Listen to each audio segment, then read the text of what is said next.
Good morning বন্ধুরা, তোমাদের সবাইকে জানাচ্ছি অনেক স্বাগত আমার ভিডিওতে। তো সকাল সকাল আজকের ভিডিওটা তোমাদের সঙ্গে স্টার্ট করলাম। তো মর্নিংটা তো একেবারেই আমার পক্ষে গুড নয়, তো তোমাদেরকে তো গুড মর্নিং জানাতেই হবে, তাই জন্য গুড মর্নিং জানালাম। তো আজ 3 দিন ধরে মেয়েটার ভীষণ জ্বর বলতে গত 2 দিন জ্বর ছিল হালকা হালকা, কিন্তু আজকে আবারও জ্বরটা ভীষণ পরিমাণে বেড়েছে। ঠিক আছে, তো আগের দিন যেহেতু নাচের ক্লাসে নিয়ে গেছিলাম, জ্বর কমেই গিয়েছিল। ওই যে 2 ঘন্টা ঝাড়া নাচের ক্লাস করেছে, তারপর থেকে আসার থেকেও বিছানায় পড়ে গেছে, একদম উঠতে পারছে না, আর একদম কিছু মুখে স্বাদ নেই, খেতে পারছে না, খেতে গেলে একদম বমি করে সব একসাকাণ্ড করছে। তো যাই হোক, ওকে নিয়ে একেবারে নিচ থেকে ওপর থেকে নিচে নিয়ে চলে এলাম। তো দোকানে বসতে হবে, বুঝলে তো, আমাকে দোকানে বসতে হবে, তার জন্য না ওকে নিয়েই চলে এলাম। আর স্কুল তো পাঠাতেই পারলাম না, সারা রাত ভোর জ্বর, কাঁপুনি দিয়ে জ্বর, এমনকি সারা রাত মাথায় জলপট্টি দিতে হয়েছে, এরকম অবস্থা গেছে আমার। তো যাই হোক, সকাল সকাল তোমাদের দাদাকে বেরিয়ে যেতে হলো একটু কাজে, ও থাকলে আমার একটু সুবিধে হতো, কিন্তু আজকে থাকতে পারলো না ঘরে, ওকে বেরিয়ে যেতে হলো সকালেই একেবারে ঘুম থেকে উঠে। তো আমি দোকানে সমস্ত সব কিছু কাজ সেরে দোকানটা খুলে দিয়েছি, ওকে এখানে শুইয়ে রেখে সব কিছু করছি। ওপরে উঠতে পারছি না, কিছু করার নেই, আমি পারবও না এখন উঠতে। তো দুধ গরম করে নিয়ে এলাম, একটু গরম দুধ খাওয়াবো বলে রাত্রিরেও দুধ একটু খাইয়েছিলাম, আর সকালবেলা একটুখানিটা দুধ গরম করে খাওয়ালাম। একদম কিছু শক্ত খাবার খেতে পারছে না। তো এই জ্বরের মুখে যদি না কিছু পেটে দেওয়া হয় না, এমনিই তো শরীর দুর্বল হয়ে থাকে, খেতে না পারার জন্য আরও বেশি দুর্বল হয়ে যাবে, তখন আরও ওঠা বসা করতে পারবে না, শরীর খারাপ হয়ে থাকবে। তো দেখো, ব্ল্যাঙ্কেটটা একদম পুরো গায়ে জড়িয়ে দিয়েছি, আর সোয়েটারটা টুপিটা মাথায় দিয়ে দিয়েছি, দিয়ে একটু একটা বিস্কুট চেষ্টা করছি দুধের মধ্যে ভিজিয়ে একটু খাওয়ানোর। কিছুতেই খেতে চাইছে না, বলছে যে দুধটাই একটুখানি একটা চামচে করে দাও, যদি সম্ভব হয় দুধটাই খাবো। আমাকে বলছে দুধটাই খাবো, তাও কথাও ভালো করে বলতে পারছে না, একদম মুখ থেকে ওই কথা বেরোতে পারছে না, কথাগুলো খুব নাকে নাকে হচ্ছে, আর যেন একটা কীরকম অস্বস্তি ভাব লাগছে।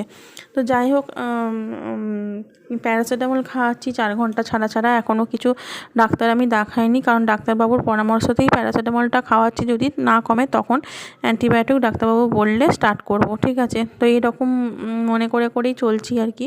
আর এপাশে দেখছি খদ্দের আসছে নাকি, মানে এসে গেলেই আমাকে ছুটে দুধটা ফেলে রেখেই মাল দিতে ছুটতে হবে। তো চলো, ওকে এখন দুধ বিস্কুটটা খাইয়ে দিই। আর এপাশে দুধ বিস্কুট খাওয়ানো হয়ে গেছে, মুখ টুকগুলো ধুইয়ে দিয়েছি। যাই হোক, দুধ খাওয়াতে খাওয়াতে বমিটা করলো না, তো আমি জন্য বালতি টালতি পাশে রেখেই দিয়েছিলাম খাটের নিচে, যদি বমি করে তখন বালতিটা আমি পেতে দেবো, কিছু করার নেই। ওকে তো ধরে ধরে নিয়ে আমি বাথরুমে যেতে পারবো না, যেতেও পারবে না, পড়ে যাবে, মাথা ঘুরে পড়ে যাবে, এত শরীর দুর্বল হয়ে গেছে।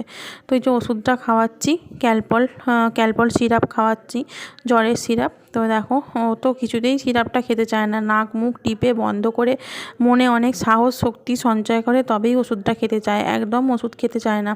ও সিরাপ খাওয়ালেই আঁতকাত তুলে আরোই সিরাপের গন্ধেতে বমি করে দেয়। তো যাই হোক, ঠাকুর করে আমি ওষুধটা খাইয়ে দিলাম, বমি করেনি। আর এই যে ওষুধ খাওয়ানোর পর 1 ঘটার মতো জল দিয়ে দিচ্ছি। তো এখন ওষুধটা খাওয়ানোর পর এবার আমাকে একটুখানি এটা কাজের মধ্যে আসতে হবে, কারণ কিছু করার নেই, আমাকে তো কাজ সারতে হবে। খাই না খাই দোকানের কাজকর্মগুলো সারতে হবে, লোক এলে লোককে মাল দিতে হবে, আরও দোকানে বহু কাজ আছে, মাল মাপতে হবে, সব কিছু করতে হবে টোটালি একার হাতে, মানে ভীষণ মাথার ওপর চাপ। আবার নাকটাও দেখছি ভীষণ ফসফস করছে, মানে সর্দি টর্দি বসে গিয়ে একদম যাচ্ছে তাই কেলেঙ্কারি অবস্থা। তো নাকের ড্রপ একটু দিয়ে দিলাম, বললাম তুমি শুয়ে শুয়ে ছোটা ভীম দেখো, আমি কাজগুলো সারি।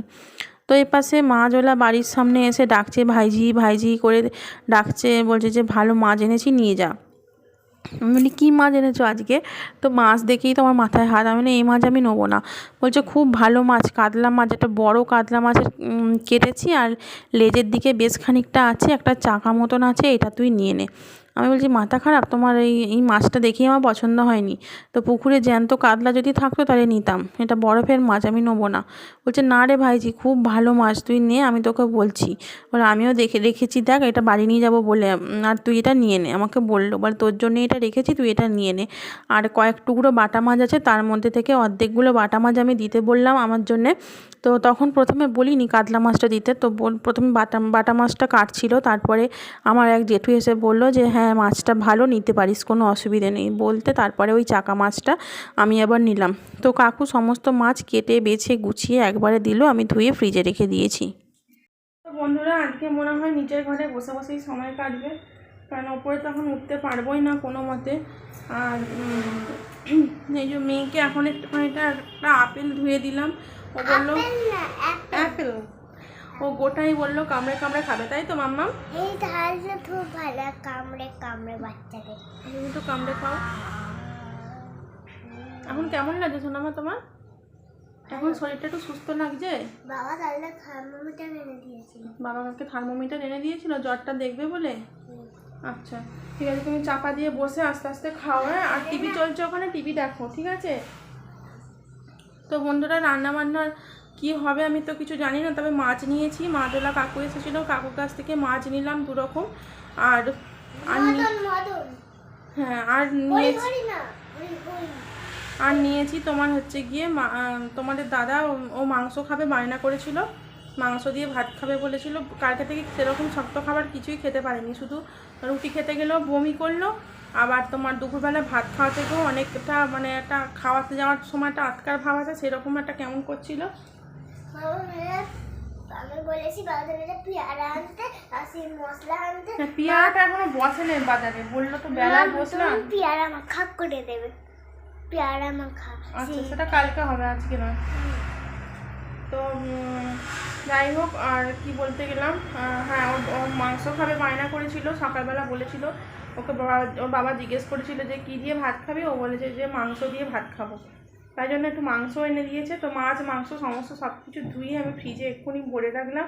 তো চলো তোমাদেরকে দেখাচ্ছি কি মাছ কিনেছি, তোমাদেরকে দেখাচ্ছি জানো। হ্যাঁ দিচ্ছি, দোকানে লোক এসে গেছে। ভালো ঘি দিবি, দামি ঘি দেবো 100 ঘি।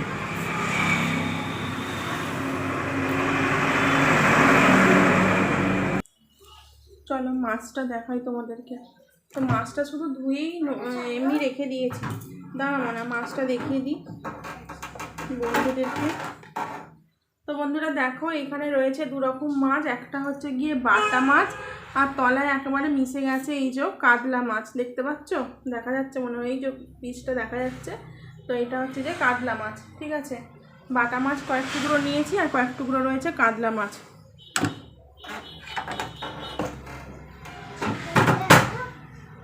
চিকেনটা দেখাচ্ছি। আর এই যে মাংস ধুয়ে একেবারে সুন্দর করে ফ্রেশ করে রেখে দিলাম। তো রান্না কখন করব আমি জানি না, যদি মা রান্না করে মা করবে, আর আমি যদি করি তাহলে আমাকে দোকান বন্ধ করে করতে হবে, ঠিক আছে? আর এখানে ব্যাগেতে সবজিপাতি সব নিয়ে এসছে, ব্যাগটা না ঢাললে একেবারে দেখা যাবে না কী কী নিয়ে এসছে। ব্যাগের ভেতরে সবজি আছে আর চাল টালগুলো সমস্ত সব কিছু কল থেকে ধুয়ে একেবারে রেডি করে রেখেছি, কারণ আমাদের এখানে তো জল এখন খুব কম দিচ্ছে, সময়ের মধ্যে জল না থাকলে তখন আবার এগুলো ধুতে হলে ট্যাঙ্কের জল খরচা করতে হবে, তো সেই জন্য জল থাকাকালীন সব কিছু ধুয়ে পরিষ্কার করে রেখে দিলাম, ঠিক আছে? তো রান্নাবান্না কখন হবে জানি না, আজকে মেয়েকে একটু গরম জল করে স্নান টানগুলো করাবো, কারণ কালকে স্নান করাতে পারিনি, কালকে ও জ্বর ছিল, তো আজকে একটু স্নান টানগুলো করাবো, ঠিক আছে? তো চলো এখন একটু দোকানদারি করতে হবে। তো এপাশে মা রান্না বান্না করে দেবে, তো সেই জন্য আনাজপাতি একটুখানি কেটে মাকে একটুখানিটা গুছিয়ে দেবো, নাহলে মা একার হাতে কেটে বেটে রান্না করতে গেলে এপাশে দেরিও হয়ে যাবে আর মায়ের অসুবিধেও হবে। একার হাতে এতগুলো রান্না কেটে বেটে সত্যি করা খুব অসুবিধে, কারণ মাংস হবে আমার মেয়ের জন্য, মেয়ে মাংস খাবে বলেছে। তো তারপর ওকে একটু পাতলা করে মাংস মানে ঝোল করে দিতে হবে আলু দিয়ে, আবার মায়েরা তো মাংস খায় না, তো মায়েদের জন্য একটু মাছের ঝোল হবে। তো এই হলো কি রান্না, মাকে বলবো বাটা মাছ দিয়ে আলু দিয়ে বেগুন দিয়ে পাতলা করে একটু কালো জিরে কাঁচা লঙ্কা ধনে মৌরি এসব দিয়ে তুমি ঝোল করে নাও, আর আমাদের একটু পাতলা করে একদম অল্প মশলা দিয়ে আলু দিয়ে পাতলা করে মুরগির মাংসর ঝোল করো। তো এইটাই করে দেবো বলে এই যে দেখো পেঁয়াজ আলু আদা রসুন এইগুলো সব কাটতে বসেছি। এইগুলো কাটা হয়ে গেলে কলে এখনও জল আছে, আমাদের চানের জল ভরা হয়ে গেছে, তারপরে এই সবজিগুলো ধুয়ে একেবারে মা আসলে মায়ের হাতে করে ওপরে পাঠিয়ে দেবো। এদিকে মেয়ে আবারও জ্বর উঠেছে প্রচুর, তো ওকে আবারও আরও একবার ওষুধ খাইয়ে দিয়েছি, খাইয়ে দিয়ে পাশেই শুয়ে আছে। তো যে সারাদিনটা যে আমার কী যে যাবে তোমাদেরকে আমি বলে বোঝাতে পারবো না বন্ধুরা। তো দেখতে থাকো ভিডিওটা, বুঝতেই পারবে। গুড মর্নিং বন্ধুরা, তোমাদের সবাইকে আবারও ওয়েলকাম করে নিচ্ছি আমার নতুন আরেকটি ভিডিওতে। তো কালকে ভিডিওটা কন্টিনিউ করা হয়ে ওঠেনি, আমি ভীষণ চাপের মধ্যে ছিলাম, তার উপর মেয়ে শরীরের জ্বর এখনও কমেনি, ভীষণ জ্বর, সারা রাত জ্বর, সারা বিকেল জ্বর। তো ভালোই জ্বর, ওষুধ মানে খাওয়াচ্ছিলাম প্যারাসিটামল 4 ঘন্টা ছাড়া ছাড়া, ভেবেছিলাম যে কমে যাবে, তো কমেনি এখনও। সারা রাত ধরে জ্বর, আবার সকালবেলা ওষুধ খাইয়ে সারা রাত জলপট্টি রেখেছিলাম মাথাতে, এই যে এখনও জলপট্টি দিয়েছি। তো দেখো এখন শুয়ে আছে।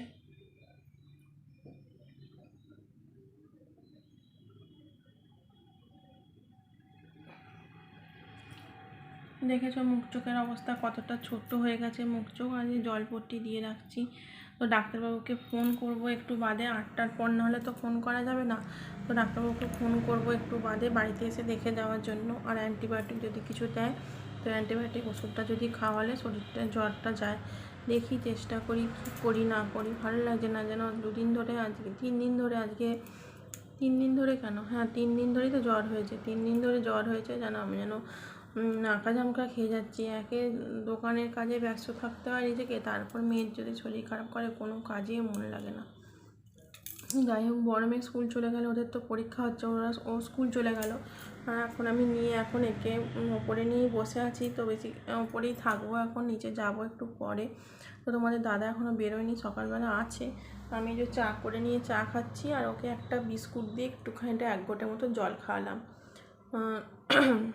ঠিক আছে, তো ডাক্তারবাবুকে ফোন করি, ডাক্তারবাবু আসুক কী বলে দেখি। না না, ইঞ্জেকশন দেবে না মা, তুমি সুস্থ হয়ে যাবে তাড়াতাড়ি, ওষুধ দেবে। হ্যাঁ দড়িটাই ঝুলছে, ওই তো ফ্যানে তো নোংরা পড়েছে। কিসের দড়ি? ওটা নোংরা পড়েছে, ফ্যানটা তো ব্লেডগুলো খুলে পরিষ্কার করতে হবে। কি জল জল পড়েছে নাকি? দেখো না হ্যাঁ গা, দেখো না। না জল দিও সবসময়, ঠান্ডা লেগে যাবে। ওখানে বেসিন থেকে ভিজিয়ে ভিজিয়ে আনছি।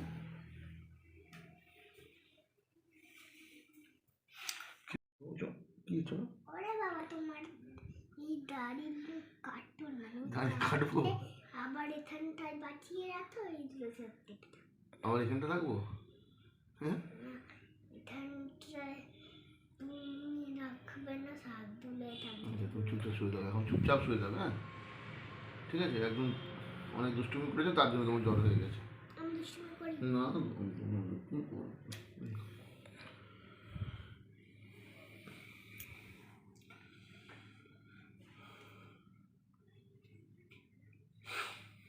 কুচুমাকে নিচে নিয়ে এসে আসো,